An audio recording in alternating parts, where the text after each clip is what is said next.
अस्सलाम वालेकुम दोस्तों, उम्मीद है आप सब खैर खैरियत से होंगे। दोस्तों आज हम एक ऐसे मुल्क की सैर करने जा रहे हैं जो कि बहुत ही खूबसूरत है और यहाँ भी हर कोई जाने की ख्वाहिश रखता है। दोस्तों आज हम सैर करने जा रहे हैं सूडान की। ये मुल्क शुमाल मशरिक अफ्रीका में वाक़िया है, जिसके शुमाल में मिस्र, मशरिक में बहरिया अमर, मगरिब में चाड और जनूब में जनूबी सूडान है। बताया जाए कि सूडान अफ्रीका का तीसरा बड़ा मुल्क है और इसकी आबादी तकरीबन 45 मिलियन करोड़ के करीब है।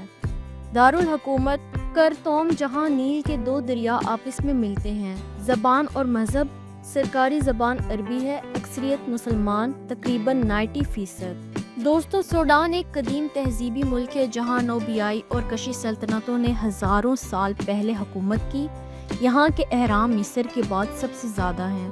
तरीकी पसंद मंजर कदीम सल्तनत कश से लेकर इस्लामी अहद, उस्मानी व मिस्री तसलत, बरतानवी हुकूमत और आखिरी आज़ादी 1956 तक का सफ़र।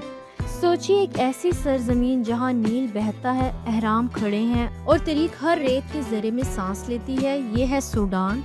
आज का सूडान सियासी और माशी चैलेंजेस से गुजर रहा है, मगर इसकी सकाफत, तरीक और लोग अब भी अपनी शनाख्त पर फख्र करते हैं। इस वीडियो में हम जानेंगे सूडान की कदीम तहजीब, इस्लामी असरात, आज़ादी की जदोजहद और आज के हालात तक का मुकम्मल सफ़र। तो चलिए वीडियो का आगाज़ करते हैं। सूडान शुमाल मशरिक अफ्रीका में वाक़ एक कदीम और तरीकी मुल्क है, जिसकी सरजमीन सदियों से तहजीब, तिजारत और मज़हब का मरकज़ रही है। इसकी तारीख हज़ारों साल पुरानी है, जो नोबियाई सल्तनतों से शुरू होकर जदीद जमहूरी दौर तक फैली हुई है। कदीम दौर में सूडान की तारीख का आगाज़ नोबिया की तहजीब से होता है, जो दरियाए नील के किनारे कायम थी। यहाँ की मशहूर सल्तनतें कश, मेरोआए और नपाता थी। कशी बादशाहत मिस्र के जनूबी हिस्से तक फैली हुई थी और एक ज़माने में इन्होंने खुद मिस्र पर भी हुकूमत की। इस दौर में अहराम, मंदिरों और फ़न तमीर की शानदार मिसालें कायम हुईं, जो आज भी सूडान में मौजूद हैं। इस्लामी दौर में 7वीं सदी ईस्वी में जब अरब फतहीन मिस्र में दाखिल हुए तो इस्लाम आहिस्ता आहिस्ता सूडान में भी फैल गया। सूडान ने इस्लाम, सकाफत, अरबी ज़बान और इस्लामी तर्ज़ हुक्मरानी को अपनाया। ये इलाका कई सदियों तक मुख्तलिफ इस्लामी रियासतों जैसे सल्तनत सनार के ज़ेरे असर रहा, जो 1504 से 1821 तक कायम रही। उस्मानी व मिस्री दौर में 1821 में मिस्र के हुक्मरान मोहम्मद अली पाशा ने सूडान को फतह किया। इसके बाद सूडान में मिस्री और उस्मानी तसलत कायम रहा।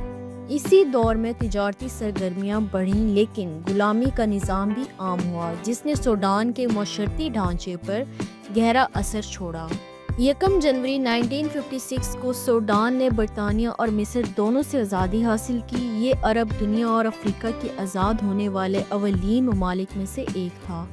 मौजूदा सूरत हाल सूडान इस वक्त सियासी बहरान और खाना जंगी का शिकार है। 2023 से फौज और नीम फौजी फोर्सेस के दरमियान झड़पों ने मुल्क को शदीद नुकसान पहुंचाया है। इक्तसादी बहरान, बिजली और खुराक की कमी और लाखों बेघर अफराद सूडान के मौजूदा हालात की अक्सी करते हैं।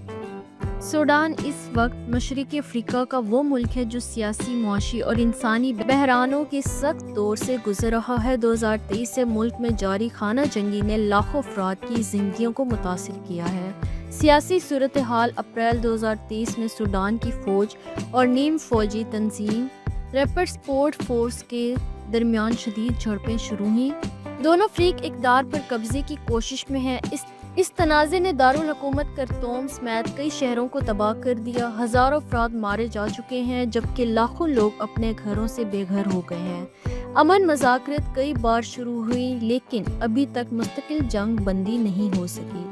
सूडान का मुस्तकबिल अमन, मुआहदे और सियासी इस्तेकाम पर मुनहसर है। अगर जंग बंदी मुस्तकिल हो जाए और अबूरी हुकूमत कायम हो सके तो सूडान दोबारा तरक्की की राह पर आ सकता है, क्योंकि ये मुल्क तेल, सोना, ज़रख़ेज़ ज़मीन और नौजवान आबादी जैसी बड़ी सलाहियतों का हामिल है। दोस्तों अगर सूडान का तर्ज़ ज़िंदगी देखा जाए तो सूडान का तर्ज़ ज़िंदगी अरबी, अफ्रीकी और इस्लामी रिवायत का खूबसूरत इम्तिज़ाज है। यहाँ के लोग सादा, मेहमान नवाज और मजहबी रुझान रखने वाले हैं। रोज़मर्रा ज़िंदगी में ज़्यादातर लोग दही इलाकों में रहते हैं और अपनी रोज़ी रोटी के लिए ज़राअत, मौशी बानी और तिजारत पर इन्हिसार करते हैं। शहरी इलाकों जैसे کرتوم، درمان اور پورٹ سوڈان میں جدید طرز زندگی اپنایا جا رہا ہے، جہاں سکول، مارکیٹیں اور جدید عمارتیں موجود ہیں۔ لباس پر بات کریں تو مرد عام طور پر جلیبیہ اور امامہ پہنتے ہیں، جبکہ خواتین توپ جو جسم کے گرد لپیٹا جاتا ہے استعمال کرتی ہیں۔ شہری خواتین جدید لباس بھی پہنتی ہیں، مگر حجاب عام طور پر رائج ہے۔ خاندانی نظام سوڈانی معاشرہ خاندانی بنیادوں پر قائم ہے۔ بزرگوں کی عزت، مہمان نوازی اور اجتماعی طرز زندگی نمایاں خصوصیات ہیں۔ شادی بیاہ اور دیگر تقریب میں پورا خاندان اور محلہ شریک ہوتا ہے۔ مذہب و ثقافت کی بات کریں تو اسلام سوڈانی معاشرت کی بنیاد ہے۔ نماز، رمضان، عیدیں اور مذہبی میلوں کا اہتمام بڑے جذبے سے کیا جاتا ہے۔ روایتی موسیقی، لوک گیت اور ڈھول کی تھاپ سوڈانی ثقافت کا اہم حصہ ہے۔ سماجی روایت سوڈان کے لوگ چائے اور قہوہ کے شوقین ہیں۔ دوستوں یا مہمانوں کی خدمت چائے سے شروع ہوتی ہے۔ سوڈان کے لوگ محنتی، باہمت اور سادہ زندگی گزارنے والے ہیں۔ ان کی معیشت زیادہ تر زراعت، تجارت، معاشی بانی اور دستکاری پر مبنی ہے۔ زراعت سوڈان کی معیشت کی بنیاد زراعت ہے۔ معاشی بانی بیشتر دیہی خاندان اونٹ، گائے، بکریاں اور بھیڑیں پالتے ہیں۔ تجارت شہروں میں بہت سے لوگ ریٹیل دکانوں، مارکیٹیں اور چھوٹے کاروبار میں مصروف ہیں۔ صنعت سوڈان میں چھوٹی سطح کی صنعتیں عام ہیں، جیسے کپڑا سازی، خوراک کی، چمڑے کی، تیل کی۔ خدمات کرتوم اور دیگر بڑے شہروں میں لوگ تعلیم، صحت، بینکنگ، تعمیرات اور سرکاری ملازمتوں میں کام کرتے ہیں۔ مزدور طبقہ بڑی تعداد میں لوگ روزانہ اجرت پر کام کرتے ہیں۔ عمارتوں کی تعمیر، صفائی اور ٹرانسپورٹ کے شعبے میں مزدوروں کا کردار نمایاں ہے۔ بہت سے سوڈانی باشندے خلیجی ممالک میں ملازمت کرتے ہیں۔ وہاں سے آنے والی ترسیلات زرعی ملک کی معیشت میں اہم کردار ادا کرتی ہیں۔ اگر تعلیم کی بات کی جائے تو سوڈان میں تعلیم کو قومی ترقی کا اہم ستون سمجھا جاتا ہے۔ اگرچہ ملک کو کئی چیلنجز کا سامنا ہے، مگر یہاں کے لوگ علم حاصل کرنے کے لیے پرجوش ہیں۔ دوستو، سوڈان تاریخ اور قدرتی حسن سے مالا مال ملک ہے، جہاں قدیم تہذیبوں کے آثار آج بھی موجود ہیں۔ میروآئی کے اہرام، یہ اہرام قدیم کشی سلطنت کے دور سے تعلق رکھتے ہیں۔